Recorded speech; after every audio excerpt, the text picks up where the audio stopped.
9వ తారీఖు అక్టోబర్ నెల 2024వ సంవత్సరం. ఈరోజు దేవుని వాగ్దానము ఇర్మియా 29వ అధ్యాయము 12వ వచనము.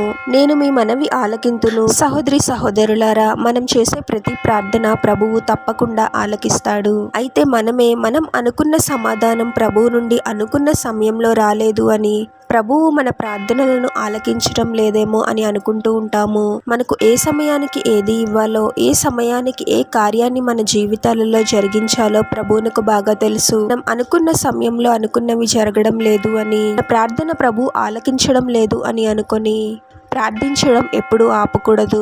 నేను చేసే ప్రార్థన ప్రభు ఆలకిస్తూ ఉన్నాడు, ప్రభువే తప్పకుండా తగిన సమయంలో నా ప్రార్థనకు సమాధానం ఇస్తాడు అనే విశ్వాసంతో మనము ప్రార్థించాలి. విశ్వాసంతో చేసే ప్రార్థన ఎంతో శక్తివంతమైనది.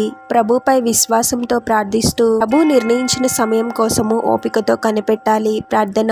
పరిశుద్ధుడవగు ప్రభువా, మీ పరిశుద్ధమైన పాదాలకు వేలాది వందనాలు, స్తుతులు, స్తోత్రాలు చెల్లించుకుంటున్నాము తండ్రి. మరొక నూతన దినములోనికి మమ్మల్ని క్షేమంగా చేసిన దేవా, మీకే స్తోత్రం ప్రభువా. మా ప్రార్థనలను మీరు ఆలకించడం లేదు అనే అవిశ్వాస భావన మాలో నుండి తీసివేయండి తండ్రి. మీరే మా విశ్వాసాన్ని బలపరచండి ప్రభువా. మా ప్రార్థన మీరు ఆలకిస్తారు అనే విశ్వాసంతో మేము ప్రార్థించాలి తండ్రి.